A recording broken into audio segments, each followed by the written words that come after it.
Hello, I'm Hannah, and this is Hannah's Books. Welcome to February. In the United States, this month is African American History Month, when many of us put a special emphasis on reading the works of Black writers, of both fiction and nonfiction. I'll link below to a couple of really interesting read-alongs happening across BookTube. Today, I thought I'd ring in the new month by doing an old tag. One started last year by Dee Dee at Brown Girl Reading. During this tag, I'll give you an idea of what my plans for this month are. The first question: what book or books are you looking forward to reading this February in honor of Black History Month? My goal for the month is to read some of the literature on the list of classic works written by African American women, the Zora Canon, named, of course, for the Harlem Renaissance author Zora Neale Hurston, who wrote the incomparable Their Eyes Were Watching God. This list is divided into chronological sections, starting with a section called A Fight for Our Humanity, listing works from 1859 to 1900, followed by A Rebirth of the Arts from 1923 to 1954, and so on, with categories continuing up to the 21st century. I'll be starting with the first section, but I'm not guaranteeing that I will read in chronological order past that point. We'll see. I've read many of the books on the list, but certainly not all. And the ones I have read are seriously overdue for a reread. The Zora Canon includes novels and short stories, but also memoirs, other nonfiction, plays, poetry, etc. If you're interested in looking through this well-organized and relatively comprehensive list, I'll leave the link to it below in the description box. The next prompt asks us to name a classic ReadSoulLit book published before 1970, which you love. Although there's a lot of incredible African American literature which came out in the early parts of the 20th century, I want to mention an even earlier book, one written before the Civil War. That's the story of Harriet Jacobs, a book called Incidents in the Life of a Slave Girl. I read it for the first time in the late 1980s when I was reading many other slave narratives, and found Harriet Jacobs' story to be one of the most powerful narratives, or pieces of writing in general, to which I'd ever been exposed. It's the story of an enslaved young woman who escaped from slavery and her master's sexual harassment of her by hiding in the tiny crawl space of a nearby house where she hid for 7 years. She eventually was able to escape to New York, where she reunited with her family and began to write her story. I won't talk about it more since I'll be rereading this book this month, as well as some of the work by scholar Jean Fagan-Yellen as part of my explorations of the Zora Canon. This prompt just asked for a pre-1970 book I loved, but I'm also going to name two other books published before 1970, which I've had on my list for years but have not yet read: James Baldwin's Another Country and Ralph Ellison's Invisible Man. The latter is one of my son's very favorite books. While I don't think I'll be able to read them this February, I would really like to read both of them sometime this year. The third question asks us to list a book written by an African American that we would like to see adapted to film. I suspect I'm in good company when I say that I can't wait to see Colson Whitehead's novel Underground Railroad adapted for the screen. In addition to being powerful and important, it's really a visual or even cinematic book. After I decided on this answer, I decided to check to see if anything was in the works to adapt the Underground Railroad, because Whitehead's book seems like such an obvious book to adapt. Amazon is currently doing exactly that, at least a streaming television version, with Barry Jenkins directing. It sounds like it might be out potentially this year. The fourth prompt in this tag asks us to talk about one of our favorite books by an African American male author. I want to mention two books by contemporary writers. One is the powerful and moving novel The Known World by Edward P. Jones, published in 2003. In this book, which I believe won the Pulitzer Prize, Jones creates a fictional world that feels deeply real, a rural county in Virginia before the Civil War. The book is the story of a black man born into slavery whose parents were eventually able to buy their freedom. Due to his connection with his former master, he's eventually in the historically unusual but not unheard of position of becoming the owner of a plantation himself and the owner of almost 36 enslaved people. This plot summary suggests that The Known World might be sensationalistic, but it is anything but. Jones tells the story from many different angles, many different people's experiences. I think he always uses an omniscient narrator, a narrator who does not judge, but forces the reader to wade through this dizzying collection of moral questions to leave us with complicated connections of both empathy and distaste. In many ways, this novel reminds me of Toni Morrison's Beloved. If you haven't read it yet, I definitely suggest you give it a try. The other is Most Way Home, a book of poetry written by Kevin Young. Young was a professor at Emory for many years, but has recently become the poetry editor at The New Yorker and the director of the New York Public Library's Schomburg Center for Research in Black Culture. His poetry is deeply rooted in African American traditions of storytelling and music, but also absolutely grounded in making meaning of personal memories and daily events. I'm hoping to film a video later this month talking about some of Young's poetry, from this book and from others, as well as some poetry by other contemporary African American poets. Brief side story on Young. In my answers to the W is for Writer tag last week, I mentioned that I had had the amazing experience of taking a small poetry writing class with Seamus Heaney. Kevin Young was in that class. When he published Most Way Home, I was amazed to see a version of one of the poems he wrote in that class when he was about 18 years old.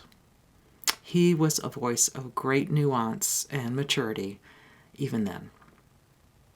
The next question asks us to name a new release we're most excited about this year. I'll name 2 2020 books, which I'm sure many of you are eagerly awaiting or, in one case, already reading.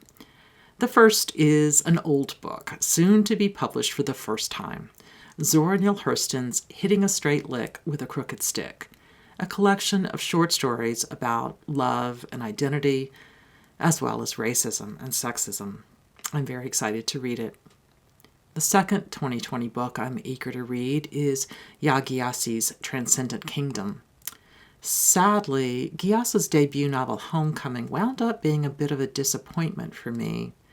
The first half or so was stunning, and I was sure I had just found a voice that would be important in African American fiction for many generations. But by the second half, I felt like the book was floundering. I'll talk about that more in an upcoming video. Despite my disappointment in the long run with that book, the promise that Gyasi showed at the beginning of Homegoing makes me eager to try her new novel, in hopes that she's matured a bit as a novelist through her experience with her first book. Number 6. A lot of us diehard fans refer to Toni Morrison as the Queen. Which writer do you feel could be the next queen in African American literature? If I were to crown a new queen based on the recent books written by African American women, I think I would choose Jesmyn Ward. I love her lyrical prose, her allusions to other books, her support of justice work in the Black community and in the country as a whole. As I've said for a couple of other books listed in this tag, I'm hoping to film a video later this month talking a bit more about one of her novels, Sing, Unburied Sing. Question number 7.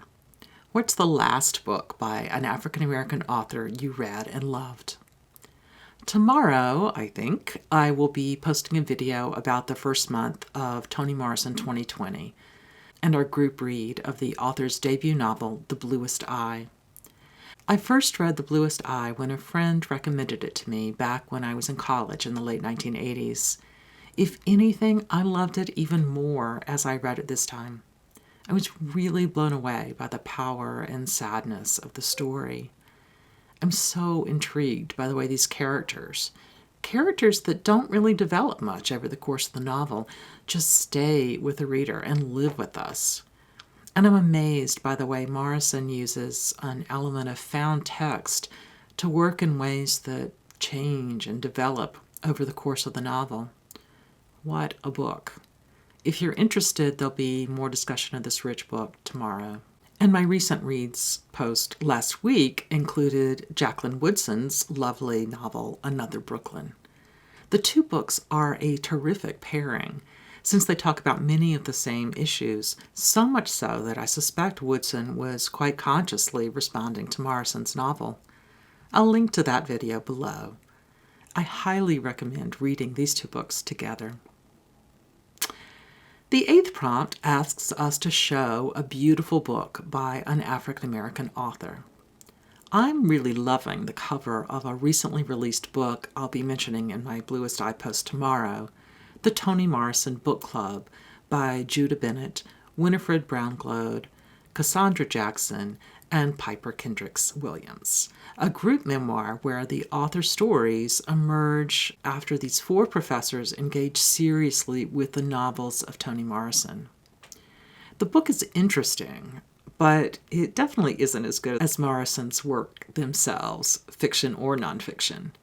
Still, I loved hearing how her novels have resonated with them in all sorts of different ways, about their childhoods and early educations, about their parenting, about social justice issues with which they've been involved, etc. The next prompt asks what book we'd like to read to learn more about African Americans. I'll name 2. First, I'm looking forward to reading Henry Louis Gates' Stony the Road, Reconstruction, White Supremacy, and the Rise of Jim Crow. Gates considers what many historians call the long Reconstruction. That is, not only the hope and promise at the beginning of radical Reconstruction, when this country took tentative steps towards a truly interracial democracy, and to the clampdown by white supremacists as the period of formal Reconstruction ended. But even in the face of the horrors of the Jim Crow system of oppression and violence, African Americans forged a new kind of cultural resistance and renewal, including the work of Black activists and thinkers, including Ida B. Wells and W.E. Du Bois. Incidentally, for those of you who don't know, his last name does not follow the French pronunciation you might expect. In the notes below, I'll give his own explanation of how to pronounce his name. Gates makes the point that the Harlem Renaissance was what he calls a glorious awakening of creativity and self-consciousness in the life of the race.